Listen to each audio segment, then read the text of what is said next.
নমস্কার, আমি অনিন্দিতা। আপনাদের সকলকে স্বাগত আমার চ্যানেলের একটা নতুন ভিডিওতে। এবং আজকের ভিডিওটা হতে চলেছে আরেকটা বুক হল ভিডিও।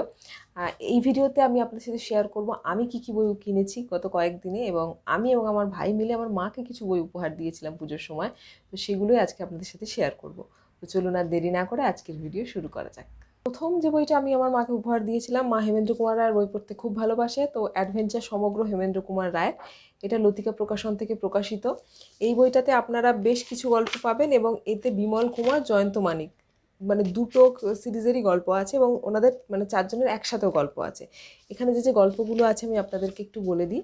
জেরিনার কণ্ঠহার, সুন্দরবনের রক্ত পাগল, কুমারের বাঘা গোয়েন্দা, প্রশান্তের আগ্নেয়দ্বীপ, নিমুন্ডু শিকারী, সুলু সাগরের ভুতুরে দেশ, ড্রাগনের দুঃস্বপ্ন, অমৃতদ্বীপ। তো এই গল্পগুলো আপনারা এখানে পাবেন। এটা লতিকা থেকে প্রকাশিত। বইটার মুদ্রিত মূল্য মাত্র 250 টাকা, এবং এর page quality, font quality as usual যেরকম লতিকার ভালো হয়, খুবই ভালো। তো এটা প্রথম বই যেটা মাকে উপহার দিয়েছি আমি। তো এরপরেরটা আরেকটা সিরিজ, সেটা হলো কাটা কাটায় সিরিজের একটা বই, মাছের কাটা পথের কাটা, নারায়ণ সান্যালের। কাটায় কাটায় সিরিজ আমাদের পড়া নেই, তো ভাবলাম একটা দিয়ে শুরু করি। এই বইটার মুদ্রিত মূল্য 100 টাকা, এবং এটা দেশ থেকে প্রকাশিত। আমার এখনও পড়া হয়নি, যদি আমার মা এটা পড়ে অলরেডি শেষ করে ফেলেছে এবং মার অসাধারণ লেগেছে। এরপরে মা কাটায় কাটায় সিরিজে সব বই কিনে ফেলবে, অলরেডি ঠিক করে ফেলেছে। তো এটা পরের বই। এছাড়া আরেকটা বই যেটা মা অনেকদিন ধরে কিনতে চেয়েছিল, এবং এটা মা সুস্মিতা রিডস, সুস্মিতার ভিডিও দেখে মানে পড়তে চেয়েছিল। পালকি থেকে পাতাল রেল, সন্তোষ চট্টোপাধ্যায়। এবং এই বইটা কেনার পর আমার নিজেরই খুব ভালো লেগেছে। এই বইটা আমার এখনও পড়া হয়নি, আমি পড়বো খুব তাড়াতাড়ি।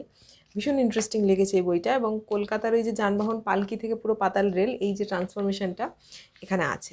এটা দেশ থেকে প্রকাশিত, 150 টাকা মুদ্রিত মূল্য, এবং এখানে প্রত্যেকটি যানবাহনের ছবিও আছে। এই যে এরকমভাবে প্রত্যেকটি যানবাহনের ছবিও আছে। তো এই বইটা আমিও বেশ পড়ার জন্য এক্সাইটেড। তো এই তিনটে বই আমি মাকে উপহার দিয়েছি।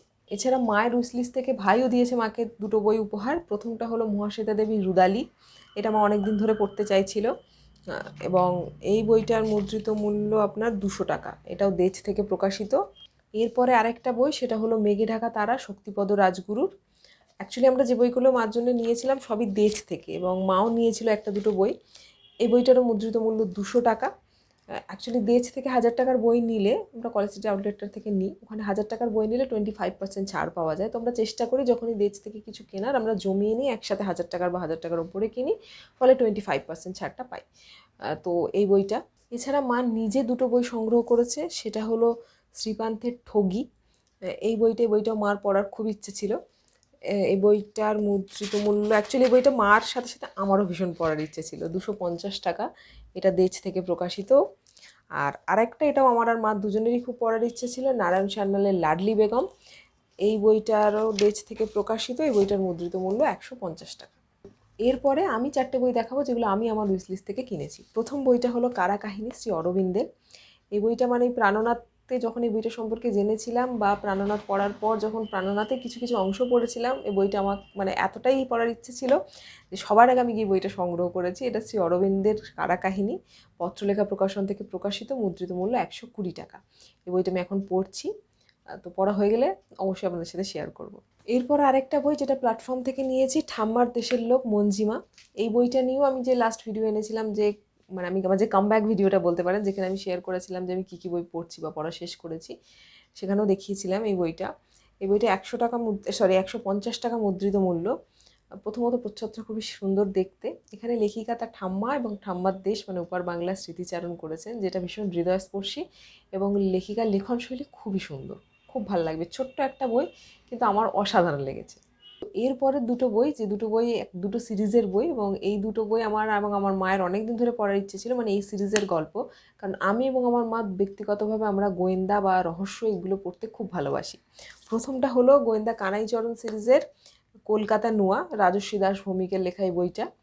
এই বইটা আপনার প্রকাশিত হয়েছে বৈভাষিক থেকে। বইটার মুদ্রিত মূল্য 350 টাকা, এবং আমি বলছি এতে তিনটে গল্প আছে, কালাপানির দিশা, পাইস হোটেলে হত্যা, এবং চড়াই হত্যা রহস্য। আমি ভীষণ এক্সাইটেড গোয়েন্দা কানাইচরণের এই বইটা পড়ার জন্য।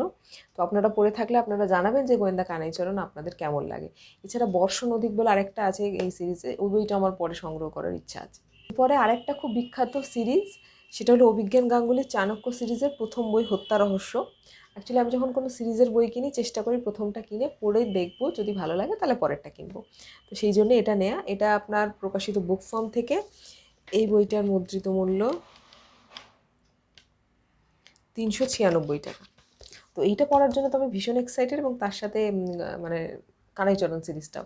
এবং আপনাদের হত্যাশাস্ত্র কেমন লেগেছে যারা যারা পড়েছেন অবশ্যই কমেন্ট সেকশনে জানাতে ভুলবেন না। তো এই ছিল আজকের ভিডিও। বেশ অনেকগুলো নতুন বই আমার এবং আমার মায়ের সংগ্রহে এসছে, সেগুলো আজকে আপনাদের সাথে শেয়ার করলাম। যদি ভিডিওটা ভালো লেগে থাকে লাইক করতে ভুলবেন না।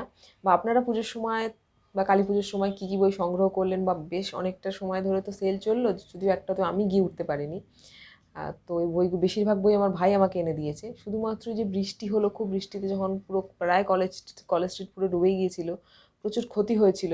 তো তার 2 দিন পর আমি একবার কলেজ স্ট্রিটে গিয়েছিলাম। তো সেই তারপরে আর সেভাবে যাওয়াই হয়ে ওঠেনি আমার। তো আপনারা কে কী সংগ্রহ করলেন অবশ্যই আমাকে জানাবেন। এবং আপনারা সবাই জানেন, আমরাও জানি যে কলেজ স্ট্রিট ভীষণভাবে ক্ষতিগ্রস্ত হয়েছে। তো চেষ্টা করবেন বেশি বেশি করে বাংলা বই কেনার, উপহার দেওয়ার। তো শেষ করছি আজকের ভিডিও এখানে। দেখা হচ্ছে অন্য কোনো দিন অন্য কোনো ভিডিও নিয়ে। ততদিন নিজে ভালো থাকুন, আশপাশটাকে ভালো রাখুন, নিজে পজিটিভ থাকুন, আশপাশটাকে পজিটিভ রাখার চেষ্টা করুন, নিজে বই পড়ুন, অন্যকে বই পড়ার জন্য উৎসাহিত করুন এবং বই নিয়ে প্রচুর প্রচুর আলোচনা করুন। নমস্কার।